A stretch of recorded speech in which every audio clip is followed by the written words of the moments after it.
Welcome to the AR-15 podcast. This show is for you if you just bought your first AR or if you've been building them for years. There is something we can all do to take our black rifles to the next level. My name is Nick Dooley. I am joined tonight by my co-host. We have Garth Over. How are we doing this evening? And the director of propaganda, Joe. Good evening, everybody. Ah, yes. And I know that we have one doctor driving into the dead zone, which I think is a different podcast. But so how are you guys doing tonight? I know that I just got done with a very lovely middle school choir concert. Did you enjoy it? Oh, it was amazing. Only one song was in English that they picked, so all of the dictation was perfect. Was it Latin? No, Italian and Swahili. So you understood about half the songs, because I'm sure you know Italian. Oh, un poco. Exactly. Saying I understand Italian is a stretch, but I can pick up a little bit. Yeah, the main gist. Wait, were there instruments involved tonight? There was like a set of bongos. Ooh, like maybe not bongos, but no, I dipped before the band concert. Oh, you're smart. Yes. I went to a few middle school choir concerts and maybe a couple of high school ones, and they're painful. They're great for the kids. Great for the kids. Yes, we'll go with that. Yes, and everyone should support their school's fine arts programs. 100%. But with that, Dusky here is in the comments already saying he can't promise he won't ask any dumb questions tonight about kits. And that's okay, because that's what we're here for, because I have a feeling we're going to cover a wide breadth of topic on that when we get to the topic. Yeah. So, I already know the answer to this, but did anyone do anything fun with guns since we last spoke on the air? Oh, we all did, so maybe you should just answer it. See, I said I know the answer. I know you know, and I know, and I know Joe knows, but... So, Joe, we'll start with you. What was your range day like here most recently? A mess. Yeah, we got out to Garth's place on Sunday. I took the Hellbreaker blackout build that I'm still working on, and my PCC. We tried with that Hellbreaker to run. I had two boxes of subsonic ammo, both from Hornet A. One was a 209 and one was 190 grains, or 208 grain, 108 grain, 190 grain and 208 grains. The 208s ran really well, but they were a blunt tip. I had no issue with them. I thought it was the other way around.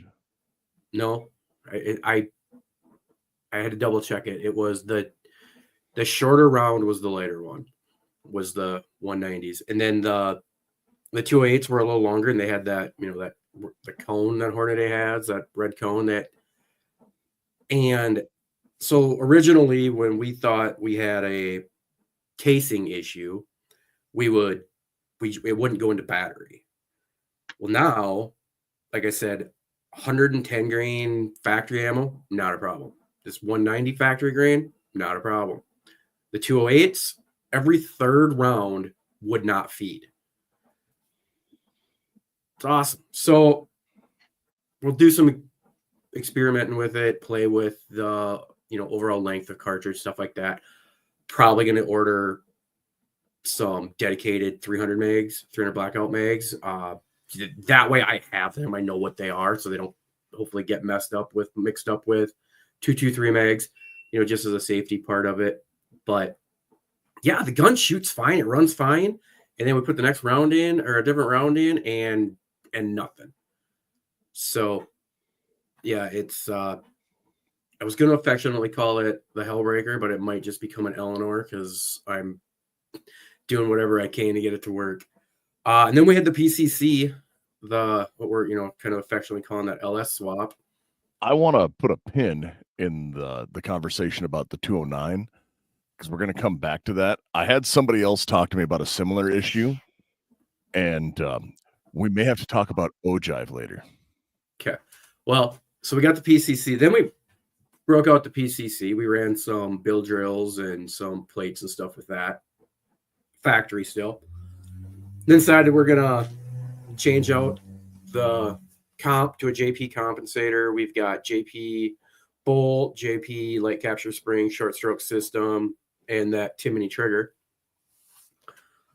So first thing we decided to swap was the comp, and promptly found out that I didn't pay attention to anything I was ordering.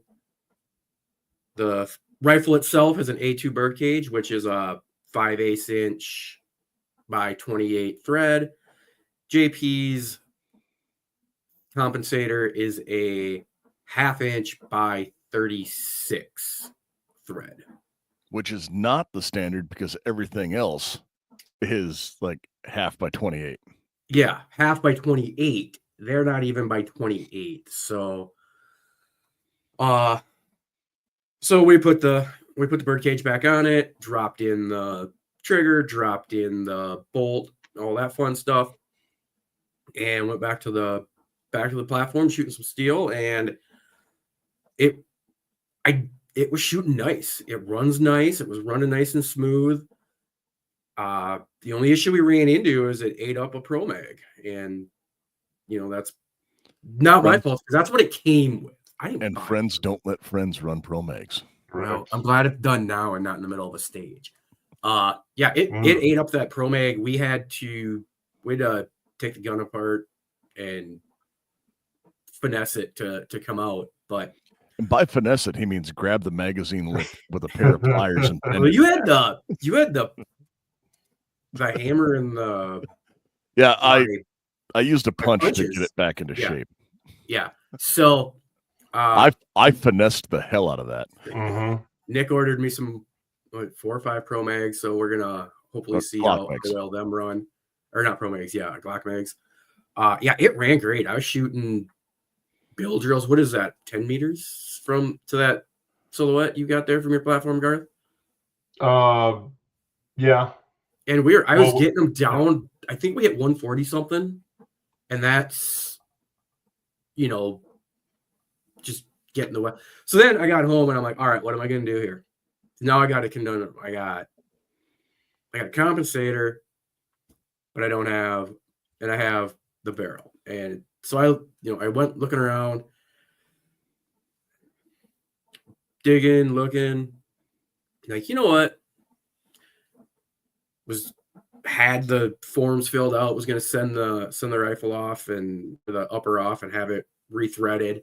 Then I'm like, or I can just throw some more money at it and buy the JP barrel that's threaded properly already. So that's what I did. So I'm waiting on that. I'm surprised it's not here yet. So yeah, that was my fun week. Oh, and then I got 2,000 rounds of 9mm dropped off today. So nice. Always a good day when the ammo fairy shows up. Yeah. Oh, very much so. I'm gonna go back to running Angel Fire this year, I think, instead of whatever cheap stuff I can find on certain websites or True Shot or stuff like that. So, and they're not that expensive. It was like 23 cents a round, and I've had good luck with them in the past. So yeah, I need to pick an ammo and stick with it, and then start eating up what I already have. Mm-hmm. Yeah, I'll go to the range and blow through the cheap stuff. But that Verga, whatever it was I got through True Shot, I haven't had any problems with that. That's been a really good shooting round. So I actually might just run that in the pistol because that's 124. And then I went with 115s for the PCC. Did some research on what's the best round, and a lot of people said the muzzle difference, that recoil difference between that 115 to the 124 or the 147 is minimal compared to the how fast it'll cycle a little bit quicker. So trying to knock those splits down, I think we're gonna see what the 115s do. Right on. That works. Garth, anything? Nothing really to report from the range today. I mean, we did get to run. We worked with that getting optic a little bit more. The eye relief was a little wonky for me, but that's just because I believe you set it up for you versus me with my prescription lens. So I was having a little trouble finding the reticle. But once I figured out where you rest your cheek on, the buttstock versus where I do, things were awesome. I played with, zooming it all the way in, zooming it all the way out. Was super. Once I figured out again where I could get a good sight picture at, really easy to lock in on that reticle. We definitely do want to. I want to go more than just to the range with it. I'd like to go out and actually run it in a competition sometime. I'd like to maybe even go hunting with it just to see, what comparisons it looks like and how fast I can find that reticle and everything like that. But yeah, super still impressed with that getting optic, and can't wait to go out and test it more. What else did we? I did get to shoot Joe's PCC. Man, the weight difference was insane between his and my Black Rain. That might be something I want to consider for myself going down the road, is finding a lighter PCC, because, well, let's face it, the lighter your guns are, the less fatigued you are by the end of the day. You carry heavier stuff, you get tired quicker. So, I mean, that's something I would like to consider for down the road is, well, hey, I mean, that's why people lift weights, right? These things are heavy. Same with guns, man. Joe, you were muted. Where do you think that weight difference is coming from? You think it's barrel? Do you think it's stock? I mean, where else? The handguards? I think it's the handguards, man. The machining. I don't know what kind of metal. I would say it's a combination of things. The handguard has more mass to it for sure. I would even say the barrel is probably a heavier profile on his Black Rain, and there may even be a bit more meat in the lower receiver. Could be. Damn it. Yeah, that's what I think. Apart. I think it'd be fun to take both weapons and sit down with a scale and just weigh them out and say, hey, yeah, this is where the weight differences are on these. And we could kind of do the same thing that we did with mine. With yours is like, okay, instead of buying a whole new rifle, where can I buy? What can I add to get what I want out of it? What can you lighten up? A handguard? Because I know that was a big thing with my Aero Build 3-gun. I went with they've got the one handguard they have that instead of being a complete straight tube, it dips down a little bit. So the length of the barrel doesn't have as much, circumference. So you don't have as much metal on there. So there's always ways to do it. And I think that's the way to look at it. Instead of, hey, let's go buy a new one because it's lighter. What can we do to make it lighter? I'm not saying like let's machine it, but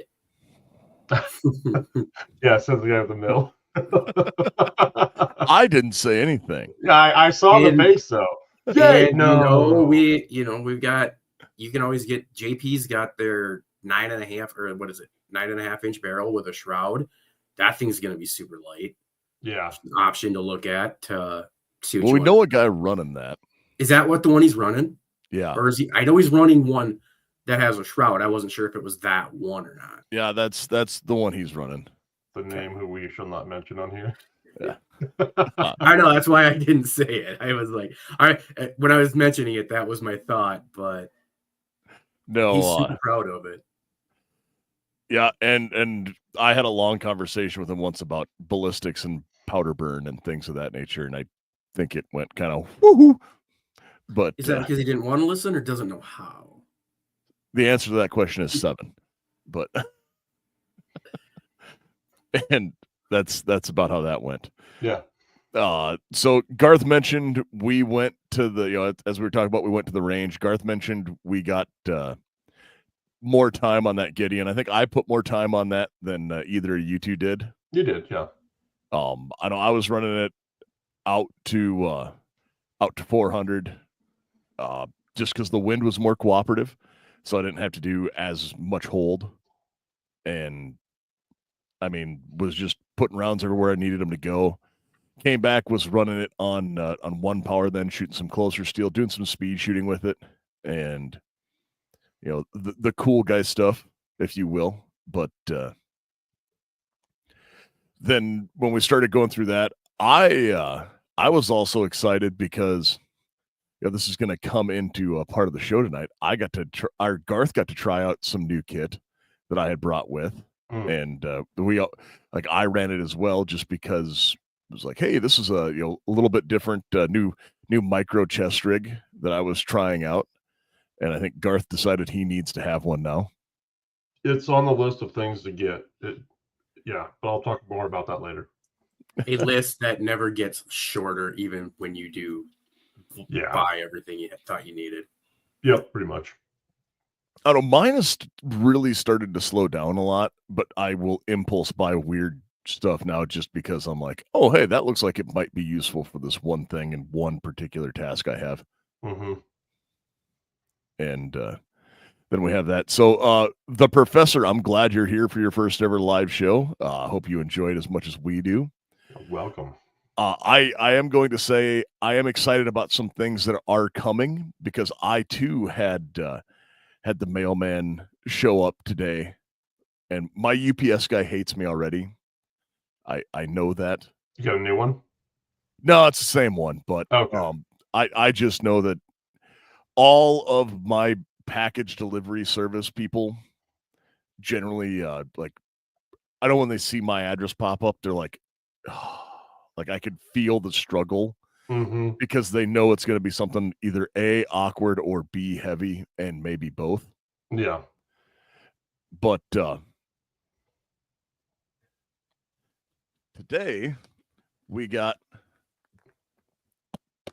some ballistics gelatin in to use on some upcoming projects. And I was excited about that. And it's not for the weirdest OnlyFans video ever from Garth, but yeah. No, so we have we're gonna be doing some interesting things coming up quick with the clear ballistics gel there, and some testing that you guys might be interested in, and maybe busting a couple myths. That is correct. Actually, not so to speak, I didn't post it on the medias at all, but my carpenter came through and built our 2 interior exterior walls for us. He did a 2x4 one and a 2x6 one, full insulation, sheetrock, the works. So we will be doing some testing, shooting through barriers at different distances and stuff with different calibers in, I believe, 22, 9mm, 223 for sure, obviously, and then we might throw a couple others in there like shotgun and 357 or something like that. Something that someone in their household might use as a self-defense weapon if a bump in the night were to happen. Yeah, I don't know anyone who'd use a 22, but there are people who would, I guess. There are some people I know that keep 22s by their bed. Okay. I'm just the messenger, man. I'm just the messenger. I mean, I keep one. Joe, you're muted, but I used to keep one. Like when we were living out of town, we kept one, but it was for like critters. Yeah, raccoons, skunks, badgers, and the like. That wasn't by the door. That wasn't by the bed. It was by the door. Yeah. But again, if that's what your wife or somebody is comfortable shooting because of recoil, 90% of the time, just somebody showing up with a gun is going to turn a lot of people away. And it may only be a 22, but people don't like to leak. I'm going to catch hell for this if she's listening, because my mother loves me dearly and listens to our shows, and I don't know why, because she tells me she doesn't understand half of what we're talking about. But anyway, she carries a 22 revolver. And there's a lot of people who do and should. Oh, yeah. The tip-up barrel 22s, like the Beretta Bobcat and stuff like that. Those run those run really good. In both 32 Dusky and in 22. having that tip up barrel so you don't have to run the slide, especially if you don't have the hand strength or dexterity, like that's where those guns shine. Oh no, don't get me wrong, it's super awesome. But here was my real point. I went over there one day and I said, "Hey, do you have your gun?" She goes, "Yeah, I keep it in my desk right next to the door." And I said, "That's fantastic. Let me see it." And she goes, "Why?" I said, "I need to check if it's loaded." She goes, "Well, I don't want it to go off and shoot someone." I said, "Well, you just tell the robber when he's coming and kicking that door and time out real quick and let me load this thing and then we'll go." So I always give her crap about that. It's a revolver, not a SIG. Even a Dude, oh my gosh, the SIG is, I've been getting people sending me all sorts of stuff about the SIG recently. I'm like, I'm not paying attention because I don't care. I own them and I'm not gonna let some Until one of mine goes off without my finger in the trigger, I'm going with user error. I mean, as a guy who's dropped his pistol at Pistols in Prayer and it didn't go off when there was a whole bunch of people around and no one saw it, and I grabbed it real quick off the ground, I'm gonna say they're all right. Yeah, I've not had issues with mine. I know somebody's going to chime in that they've had, all sorts of bad things happen, but I haven't read the lawsuits or any of the paperwork on it, but is it an issue with the non-safety ones? Because again, Nick and I, we're shooting all safeties. No, it's the bulk of it comes from, when you look at them, it's a combination of both safety and non-safety. M17s have never really been mentioned specifically, or like the true TF type. Not in the going boom, but also how often, okay, short of MPs and people that are actually like in combat with them, which we haven't had a lot of combat troops since it's been introduced. So we're going to the range with it because it's range day for the Army, for whoever. Instead, they don't go. They go to the line, they load it, and then they're not walking around with them loaded. Right? I mean, let's be honest, they're not. The Army is. I totally understand that and get what you're saying. We've had them, since 2017. They've been running through there. So that's they've been in service longer than one thinks. Yeah, they have been. But I'm saying like the guys in combat that are going to be walking around with them loaded are mostly your special forces, SEAL type stuff, where have that leeway of running what they want. So, but it's when you go through, everything I've seen when I read most of the lawsuits, the majority of them come from a very specific holster, and they're almost all light bearing, and they index off of the light, and then allow stuff to get around the trigger when you're holstering and unholstering. And that is where I've seen a lot more things happen. There's a couple common denominators, but I don't think we need to get into all of the craziness that is the SIG lawsuits. SIG did the dumbest thing in the world with their social media post last week. I haven't figured out if the LinkedIn social media director wanted, if that somebody made that or if that was real. I haven't gone to look yet. Have you seen that one? Yeah, I have. That's oh man, like that was near and dear to my heart when I saw that. I was like, hey, maybe I should, but I don't want to move to New Hampshire. You should be able to run social media from. And I am terrible at social media. Just don't say it ends today. And yeah. No, so, but since we are talking a little bit about holsters, I think that'll kind of segue us into our topic for the night. And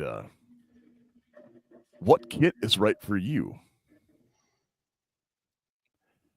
Now, when we open that brings in a large, a large topic, because like, oh, hey, picking out your kit. Does everyone need to have, full stacked plate carrier with, what I would call the IOTV or something like that? And as they go through, do you need a plate carrier with front and rear plates and side plates and everything like that, and all the magazines in the world? Or do you need just a couple clip-on, mag holders on your belt to run with your gun as you go to the range to do some plinking?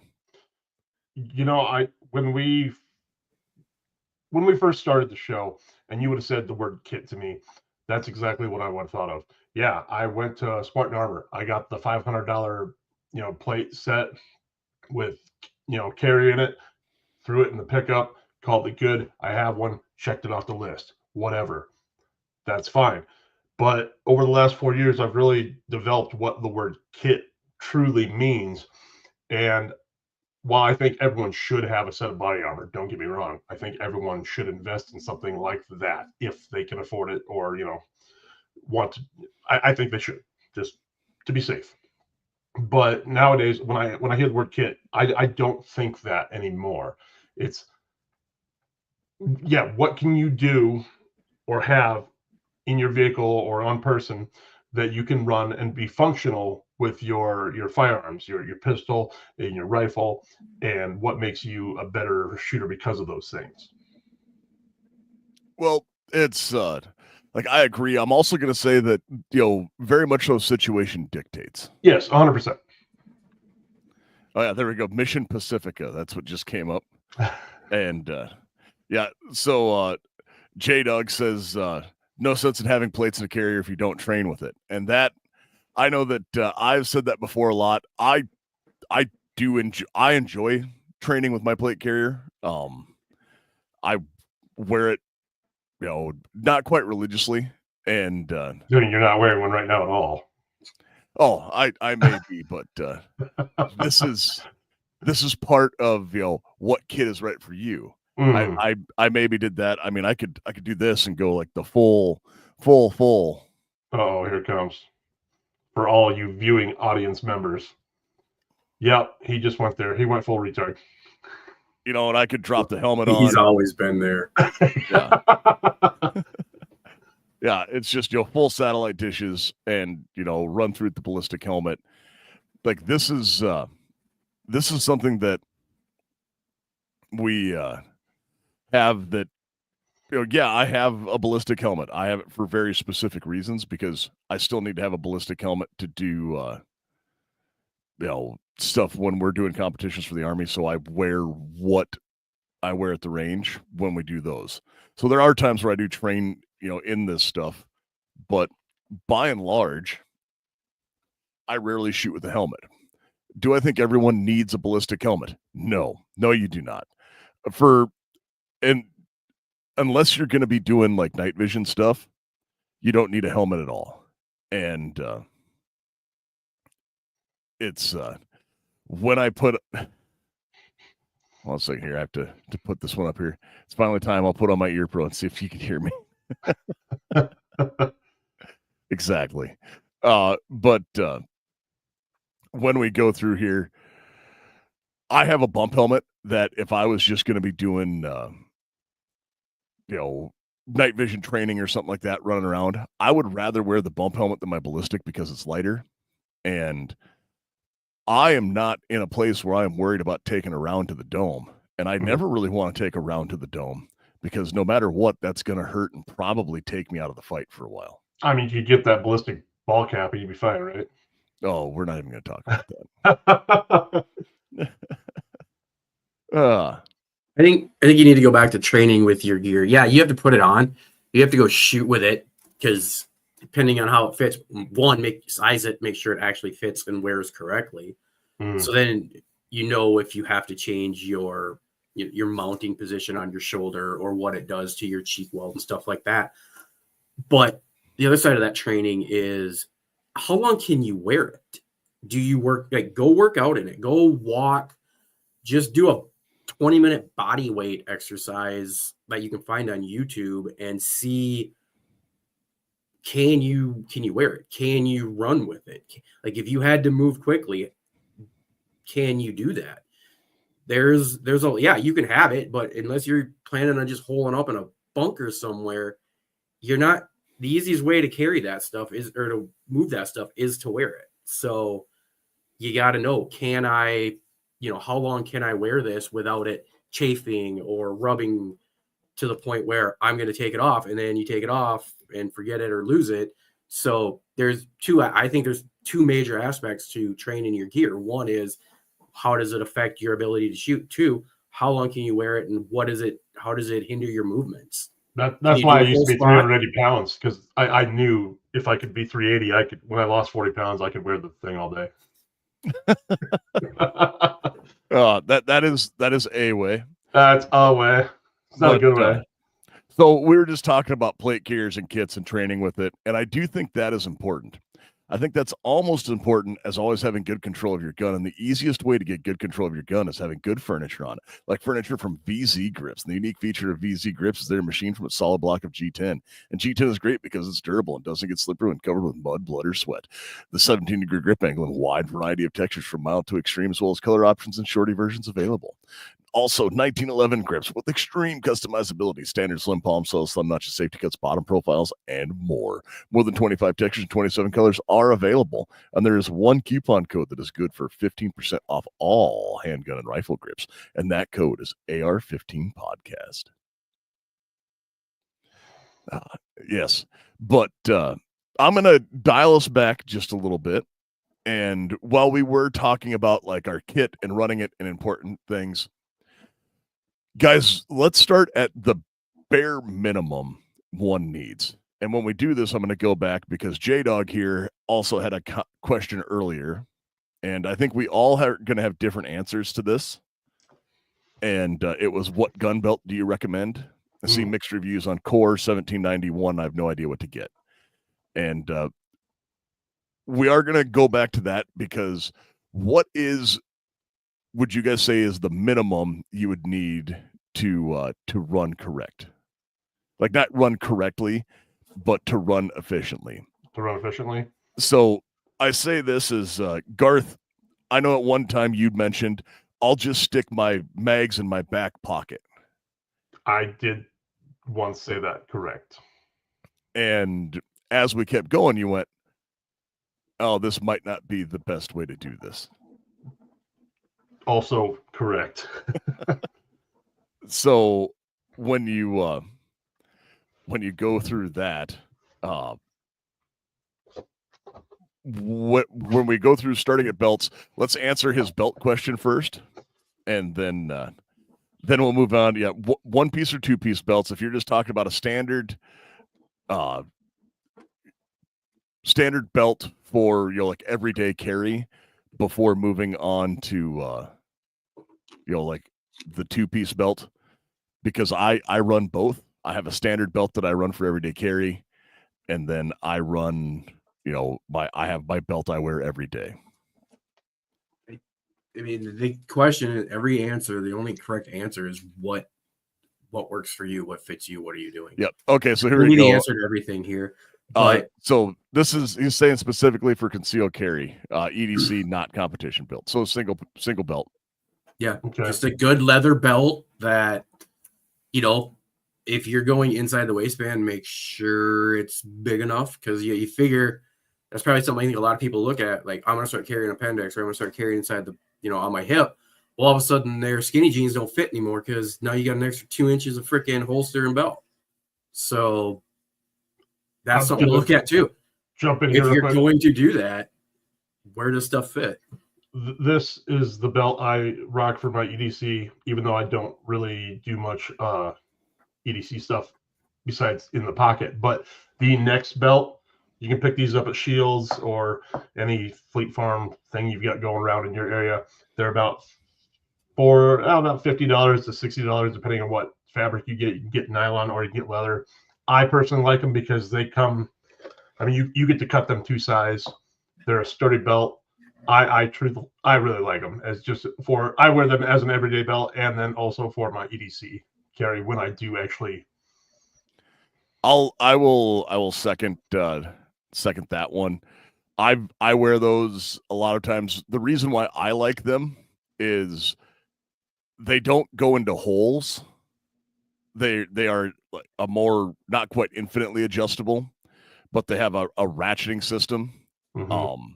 So I had my next belt last over a year, and then I got too skinny, and when I was cutting it down, it had developed a crease in it that pushed into a spot on my kidney, so I had to buy a new one. And I've liked it. I think I'm not sure if it's the same one. I really like, and I've had good luck with them. The other one, when we're going to more of a kit and range belt, I wear Blue Alpha, 2-piece Blue Alpha, and that's my jam, and I've been running it forever. Well, I think on that, they're all going to be good belts. I mean, Yep. it And, depends on what you're looking at. You're looking at it like Blue Alpha makes more of a tactical 2-piece. Then I mean, if you're going competition, you have like Speed Connection and the inner outer belts that are, it's just Velcro on one side and loops on the other. So most of them are gonna be good. I mean, you can look you're never gonna, in my opinion, you're never gonna not find a mixed reviews on stuff, because some stuff sneaks through, on the assembly line or on the production line. If there's a weak spot in a print or in a state, it's gonna sneak through. And most people are complaining to complain, in my opinion. So you'll know if the company's staying in business, there's a reason for it. Yeah. But now we'll move on to what we've also done, is so belts are important, but what do you think the bare minimum kit is? I know Dusky had an answer up here, and I'm going to scroll back up so we can get it. He says that you need 2 rifle mags, 2 pistol mags, TQ, IFAK, dump pouch, glove hanger, and then a holster and maybe an admin pouch. I don't disagree with probably any of that, because when I go to the cities now, I fanny pack up, man, and that's actually where I keep most of my med gear. I keep a tourniquet in there, some gloves. I have a couple chest seals, deep wound wrap, and man, I love it, and it's something everyone should do. I mean, you don't have to carry a crap ton of medical stuff, but the bare minimum stuff you should have. A tourniquet you should definitely have. Gloves you should definitely have. Wrap to get cover the bleeding. Definitely small things like that, and very easily doable in a fanny pack. For me, I'm not as much talking about like fanny pack everyday carry. Well, I'm specifically talking about like range stuff. And so it's like my range belt here. Let me try and get centered on. Like this is my range belt. mm-hmm. So I run 2 rifle, 3 pistol with my holster. Then I have medical with tourniquet on the back and a dump pouch. And pretty much anytime you see me at the range, you'll see that belt on me. And that's a Blue Alpha belt that I've been running for 5 years, maybe more. Mm-hmm. And yeah, that's how long I've had that belt, and it's held up great. I love it. I've gone through a couple different types of mag carriers, and that is, I honestly think the minimum someone would need is like the Blade Tech. So I know that back when I ran M&Ps, M&Ps came with a Blade Tech holster and a 2-pack mag holder. So you could carry, 3 magazines on you. And I think 2 of those and 1 clip-on rifle mag would be enough for most people to do most training. No, I agree. I really like the Blade Tech stuff because, one, it's inexpensive for the most part, and so I carry the double stack magazine pouches you can get. So I have 4 magazines I can get to, and Nick forced me to start wearing a rifle magazine, so I have that now too. A tourniquet on mine. Of course, he always makes fun of my my tactical belt because they are one and the same. I use a neck belt for that as well, and I rock it like a old gunslinger from the West, where I don't put it through loops or anything like that. I just secure it around my waist and then ratchet it down, because I have this issue where if I have too much weight on my pants, they might come down because I'm still fat and I haven't bought this neck size down yet. So that's why I do that. Dusky says sideways mags are vertical, and I run vertical mags. Vertical. But that's just because of my memory and how I'm used to grabbing them. So, Joe, you got anything to add to that? You're muted. There you go. I was just gonna say, at least one mag of each, so you can, even if you're going to the range, so you can at least practice or train up on your reloads. Yes, have at least an IFAC, so that if you're at the range by yourself and something stupid happens, not even a misfire, but if you have a ricochet come back and hit you in the leg, you have to be able to, you're gonna have to be able to put self-treat, self-medicate, and that goes to the thing. Yeah, you have a tourniquet. Do you know how to use it? Like, buy more than one, or buy some practice ones, so you can actually figure out, all right, if I'm, sitting here, can I get it on my leg or get it on my arm by myself? Like, it's great to have stuff, but if you're not using it, if you're not training with it, just like we say, yeah. Was it Mike that said that on the Gideon show? If you're carrying, have at least 200 rounds through your carry pistol so that you know how it works. Same goes for anything you're using. If you're carrying a med kit, do you know how to use what's in it? Have you read the instructions? Have you, practiced? Like, it's an IPAC, individual item. So if you have it, can you use it on yourself? Yeah, and guys, not everyone needs to carry a needle decompression. That's because if you don't know what that is, I don't want you to try that. Please don't. Actually, most of the people don't need to take a needle decompression. Just because you saw it on TV and it looked easy, don't try it. But I do. Yes, there's some people who do know what those are. But that's that's where we start through, and I will tell everyone to start there and start running your drills and training with that. And the guys are talking about the cant, the 45-degree cant for PCC, and it's Klecker, I agree. I also have met dudes before that have the tattoo under their armpit to like where to put it, and I don't think that's good. And or like, I'm not gonna say I think it's a good idea to it, but I would rather not have to have someone rely on a tattoo and or a tattoo artist that may or may not be intoxicated knowing where the right spot is. No regrets at all? Not even one letter? Exactly. Mm-hmm. But no. So after we move on from belts, the other most important and overlooked aspect of kit is a sling on your rifle.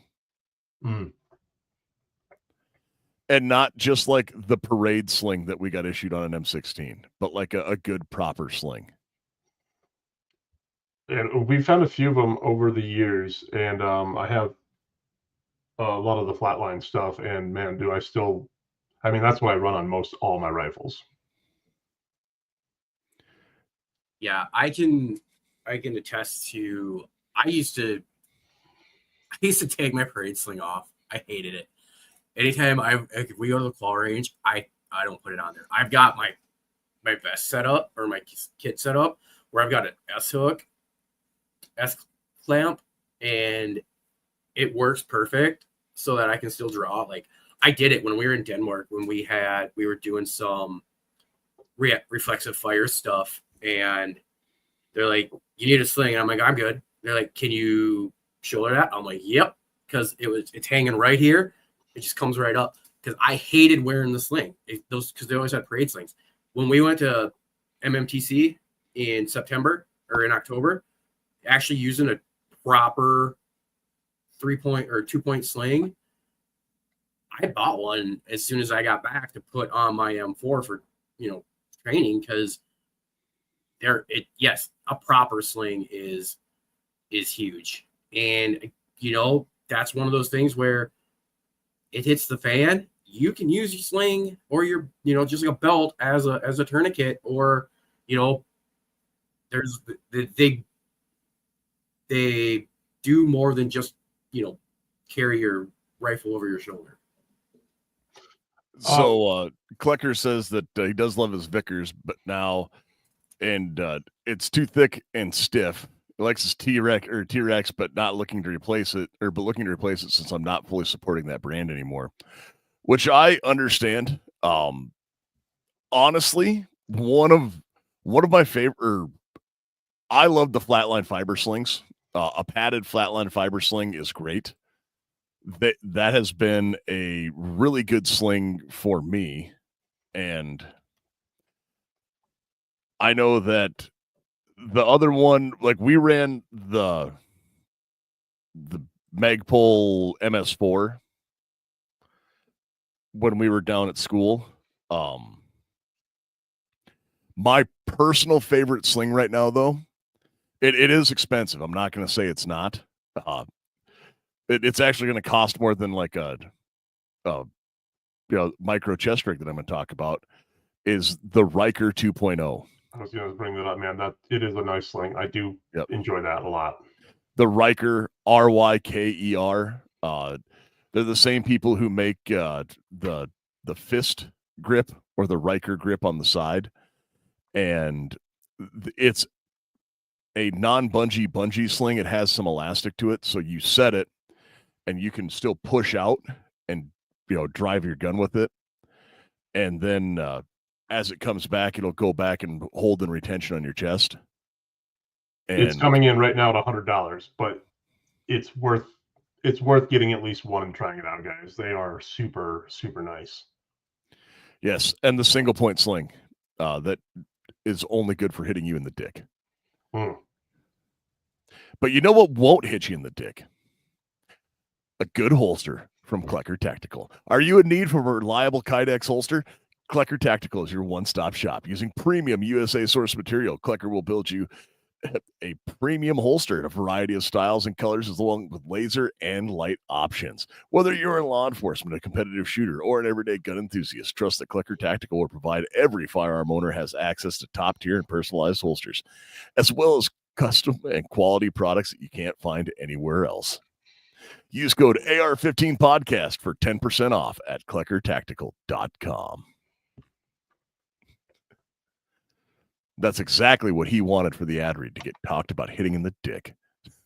100%. And it won't happen if you're rocking something like this, because he does fine work. Yes.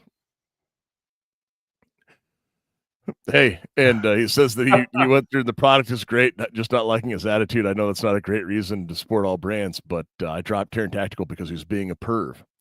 And you should make a competition holster, like an open top competition holster called the Pink Taco or the Precious, and do it with a pink inner, like a ghost holster.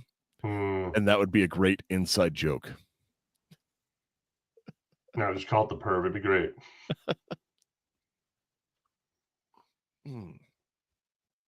So as we move up from the belt, because I do think that is the ultimate like base point to start. You need to have, because a sling is a holster for your rifle. That's what it is.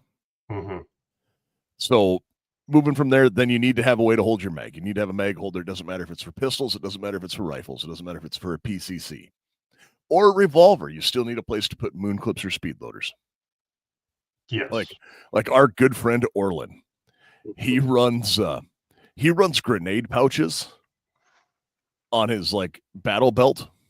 His whole kit is nylon. Like, yeah, but he runs grenade pouches because they fit his moon clips, and it's amazing. And there we go. Yeah. I have a funny story about lanyards for a Beretta for later, because I know a sergeant major who drug a pistol or Beretta for like 4 miles bouncing outside of a Humvee by its lanyard. Oh gosh. Never once went off. Yeah, true stories from Iraq. No, that's funny. But as we move up, I would say that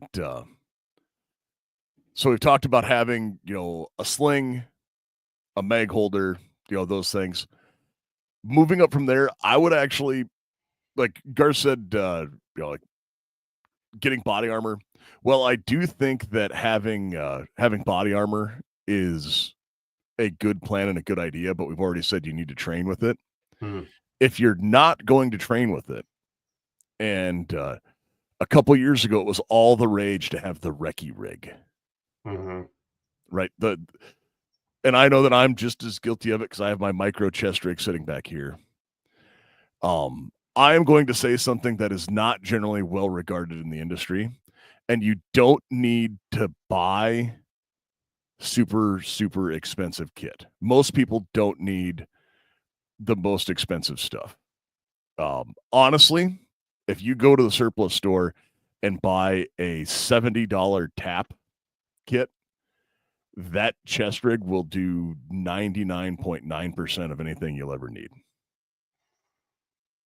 No, I definitely got into the chest rigs. I have, I think, 4 of them now, and I went on the cheaper side. I went for Condor because, well, it was the only thing I could find that I could actually visibly hold in my hand and try on, just because I'm a big guy for 1 and 2 in South Dakota.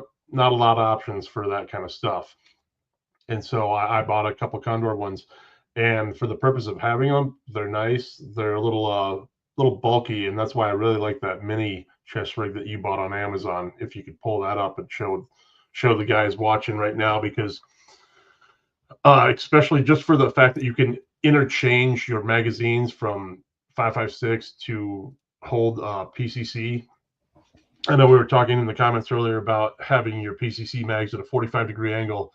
That will be the chest rig I order for PCC competitions this summer, because they slide down there deep enough where they're not going to be flopping around. And I agree with the guys. I run vertical magazine pouches on my belt, and they get in the way. They get hung up on stuff.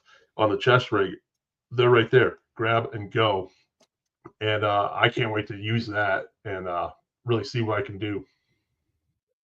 Yeah, and so Joe, you've run the tap probably more than anything else. I know that I have not run the tap as much because I have my own split front kit that I've been running for years, and I ran that or my plate carrier at class instead of running the tap system. Yeah, the tap is nice. It's definitely better than the old LBV with the zipper in the front and the different pouches that you had to run through the molly to get it on.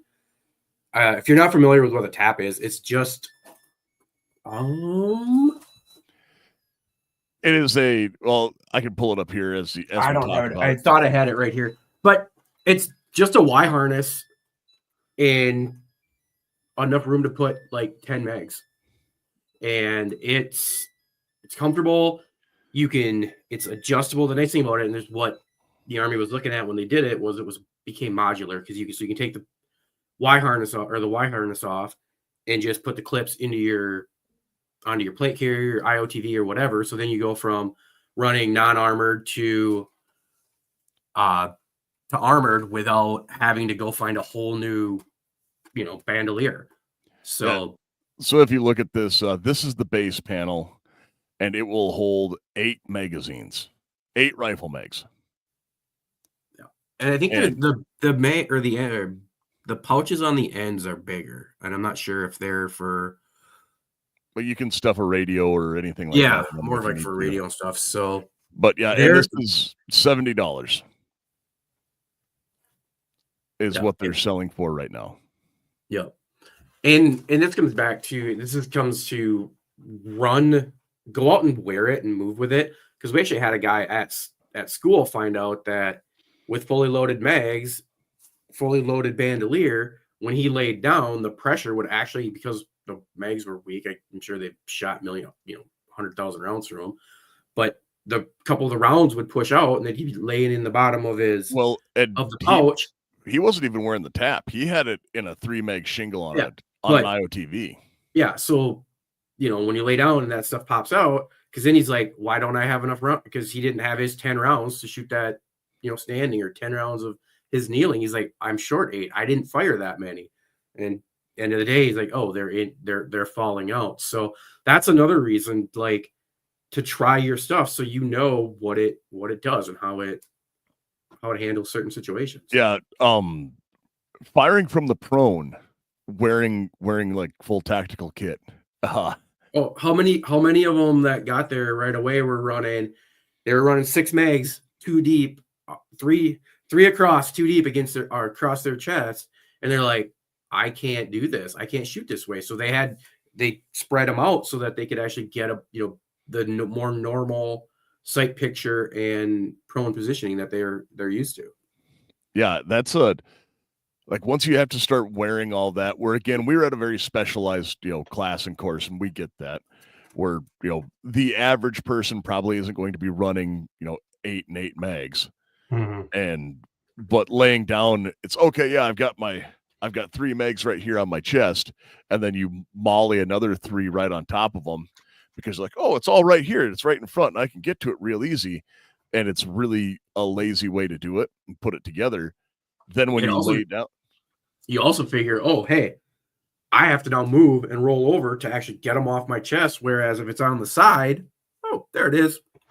I know a lot of them, it's, one in the weapon, one on your hip, the rest are here.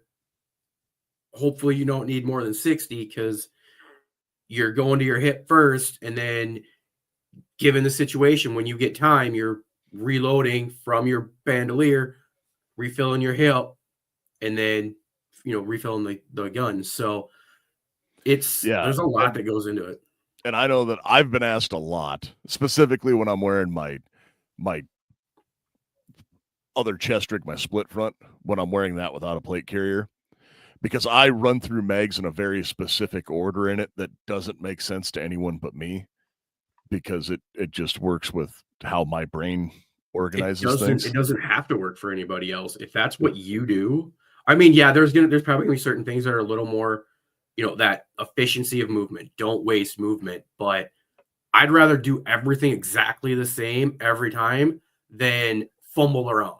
Well, and that's what I do, is I'm moving my mags around and staging them, Mm-hmm. but I have them numbered and I put them in specific spaces. And I'm like, if we're shooting an EIC match, I have this mag, these numbers are for this specific stage. Mm-hmm. And it might not make sense as I'm pulling them out, but it has to do with how I cross load back and forth across for that specific game. But the rest of it, no, it's I load from we've talked about emergency versus tactical reloads before, and my emergency reload always comes from my hip, because that is where I'm the fastest. A tactical reload or an administrative reload, however you want to put it, can come from wherever, and those generally come from the hardest place to reach on my kit. Yeah, that's gonna be the first one you're gonna, like, that's what I was saying. Like, you go to your hip first, and then when you get time, and that's where you're gonna draw from that one that's the hardest, so you don't have to do it in a firefight.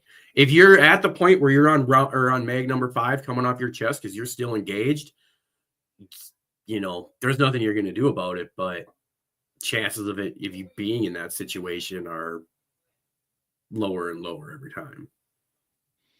Yeah, like, I pray no listener ever has to have that. I have comments for that comment, but I'm going to leave them alone. Oh, no, it's okay. You can say it's because he eats it upside down for the mouthfeel. Yeah, that's exactly what I was going to say. Vince is from the Let's Go Hunt podcast. And Garth's going, I don't feel nice saying that. I don't want to be that guy all the time. That's fine. But you know who can be that guy? Anyone who needs awesome stickers. If you're in need of awesome stickers, you can go check out Sticker Phantom. You can get all kinds of stickers like Based Bluey right here, the AR-15 podcast version. And as we go through here, you can keep going through. We have Steamboat Willie and so much more. They produce all of our stickers, and you can get yours at 10% off with code AR Podcast. Perfect. Yes. And way out of my element here, both in terms of 5 meg engagements and eating Snickers for a vein on my tongue. No, both those things are true. And I do not like saying this where we've talked about the 5 meg engagement. And that is not the standard on which we really rate anything. That's just more the joke of what we're, kind of what we're talking about. You don't need to build your kit to do that. I've said this for a long time, and we have had an ongoing joke about things being military grade. And just because it's what the military uses doesn't mean it's the best. Just because of what the military trains to or does or says you have to have doesn't mean it's what you actually need. So for the vast majority of people, I hope you never have to go on a long walk with 8 megs, ready to go, because it's not really the most comfortable thing to do. And as we keep going through and discussing the rest of this, 8 and 8, that's what just how it's always broke down for what I had to have for loadouts. And that's not always a great thing to do because, well, it's heavy. I hope you don't need that many megs. You should have at least that many megs because you should have 10 megs for every rifle and a minimum of 5 megs for every pistol. That's my personal opinion. And then that's a base load, and then you start buying more. Let's see here. Have enough for generational wealth. Exactly. So I've managed attempted carjacking, attempted mugger, attempted home invasion, dog attack, attempted murder without firing a shot so far. That is really good for you, Dr. Scary Guy. I am proud of you. I think most people, even the people that carry, like, it takes a lot to be willing to pull and draw and fire down on somebody. And, I've heard, you hear the story like, well, if you're not going to shoot to kill, don't shoot. If you're not going to shoot, don't draw. Or if you're not going to draw, why are you carrying? Like, it's a huge undertaking, mental undertaking to decide this is the situation. I guess one of the reasons my wife's like doesn't want to carry is because she's like, I'll be stupid and probably just be scared because she's always scared of stuff. She's like, I don't want to shoot somebody that was just asking for directions or something like that. Yeah, there's enough people out there that have everyone's done it where they dream up the scenario where they become the hero. They save the day with their EDC. If that's the main point of you carrying an EDC, I'd recommend you don't carry. Mm-hmm. Yeah. A gun is not a solution, or it's not an answer. It's a final solution. And run if you can. It may be your best option. It should be the final option that you could go across. But I'm not going to go down that moral rabbit hole tonight. Let's probably stay away from Nick. You and I can do that tomorrow. And duty to retreat and all that. That's tomorrow. Thing we don't want to do. Yeah, tomorrow we'll be doing a deadly force class all day. So, not teaching. I'll actually be a student. Can't wait. It's going to be awesome. I'm excited. I love that class. It's one of my favorite things every 2 years. Honestly, I just want to go first just to be done with it. So you're nervous. No, I'm not nervous. I just want to be done with it so I can work on my stupid test all day.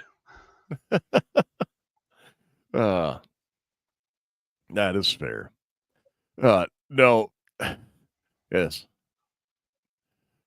Oh, here we go. Here's a question we have. Rig difference between 5.56 and 308.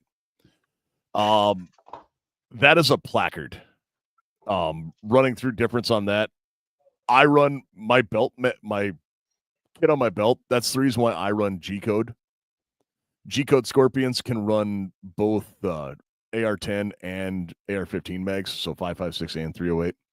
And they will also run ASCS mags for doing long-range stuff. And the micro carrier that I just pulled out will run 3 AR mags or 2 308 or AICS mags. And those all work great. And that's I enjoy those. But I think if you're looking at the difference between 308, 5.56, most standard capacity 308 mags are 20 round. So even if you're carrying 8, you're going to be carrying less, but you're probably still going to be carrying more weight. If we're talking about, you're always going to be carrying less ammo. Yeah. So you're going to be carrying less ammo, but even with less ammo, you may end up with more weight on your 308 because of the more brass, more powder, more, bigger, heavier grain bullet, almost double usually. I mean, a 77 grain to 150 or 168, you're doubling it right there. So, hey, just because commie mags will fit in with the rest of God's like goodwill doesn't mean anything, because they'll also run FAL mags.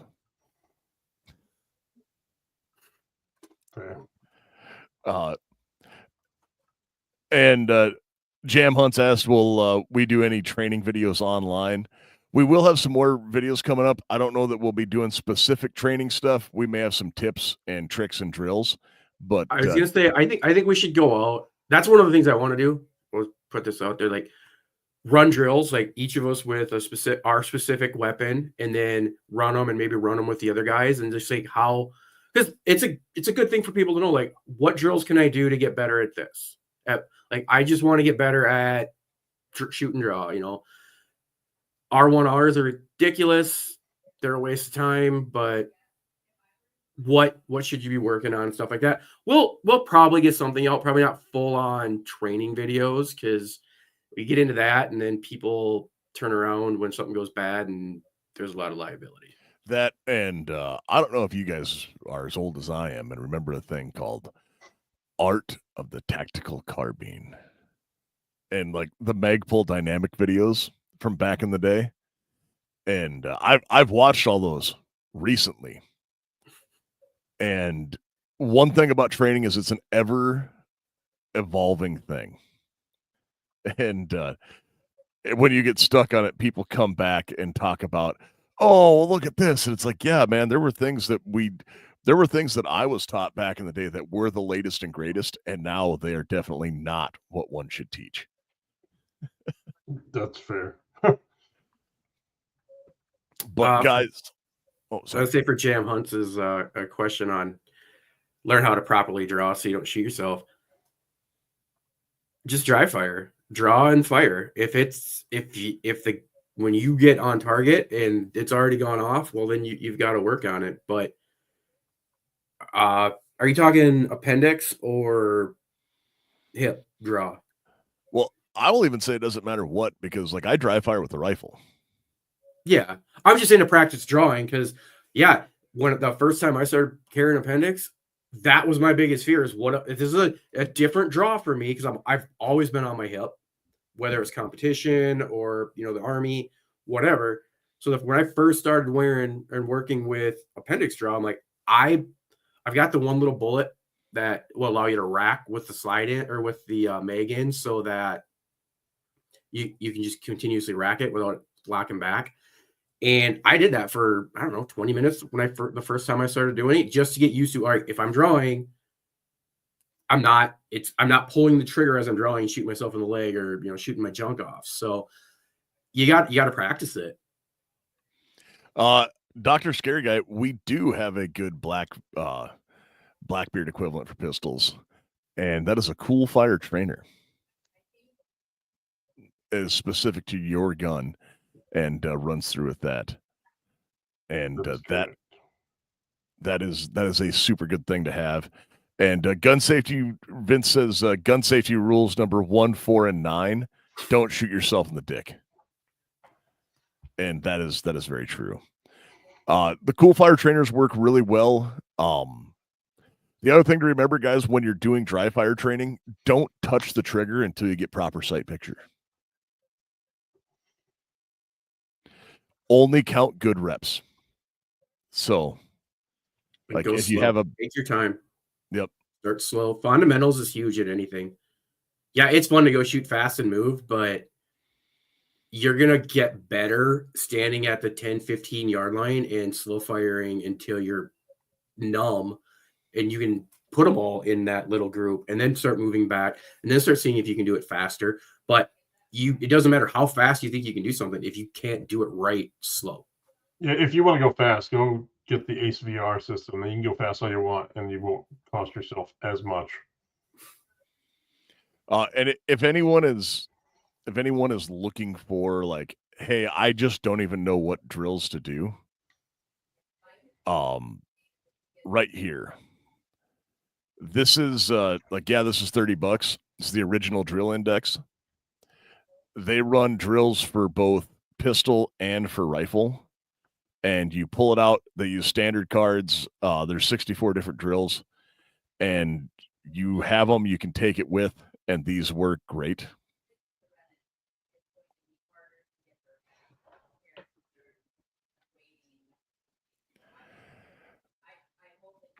And okay, as we go through here, so Bob, I'm going to give you, in the business, we call this foreshadowing. You may want to pay attention here coming up, because we are going to have Cool Fire on to talk to us again, and you can talk to them about maybe if you're having issues. And Vince says this, and I forget who said it, but there is no advanced shooting, only mastery of the basics, and that is very true. But correct. That's why we harp fundamentals, fundamentals, fundamentals. Exactly. But gentlemen, do you have anything to add before we keep going? I know that we didn't really even touch on plate carriers and getting into that, but I am going to say having a plate carrier, if you don't use it and learn how to fit it and have it, and actually, like, you may have to call a buddy and be like, hey, can you help me fit this? Is important because you do have to make adjustments while you're wearing it. Plate carrier should be uncomfortable, or like a little bit uncomfortable, because it should be kind of high on you.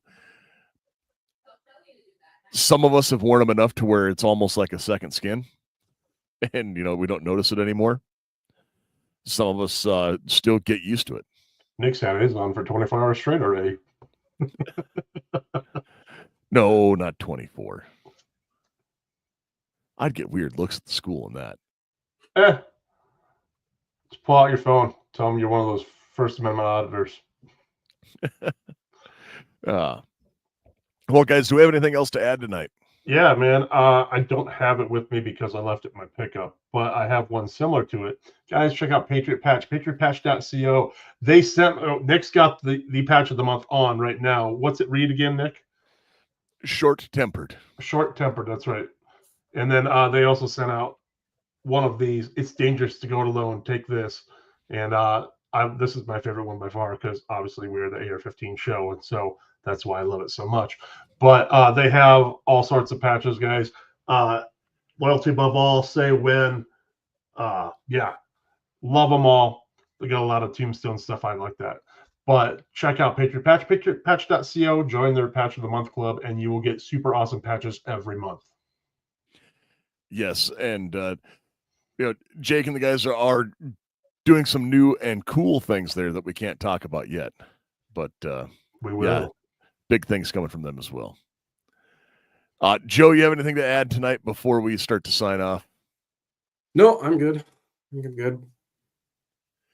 Garth?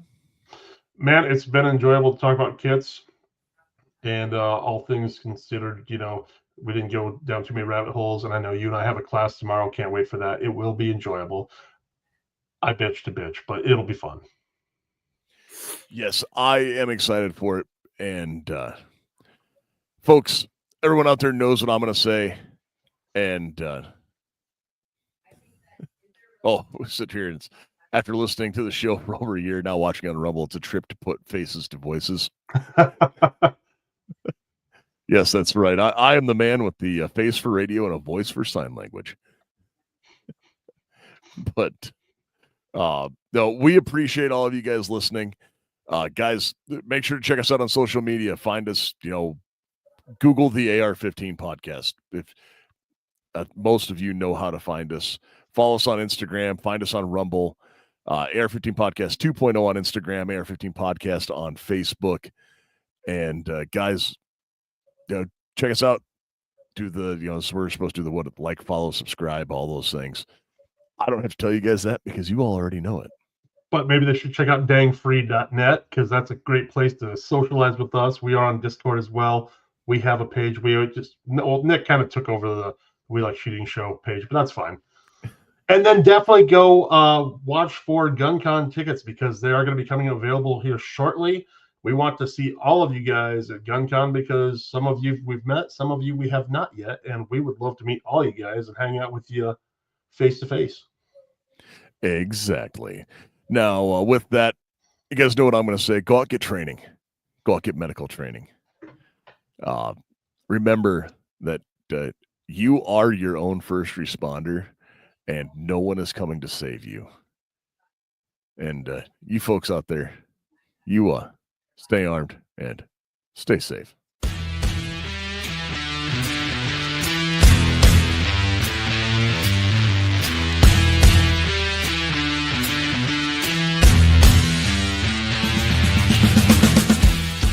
Support the people who support the show. Primary Arms.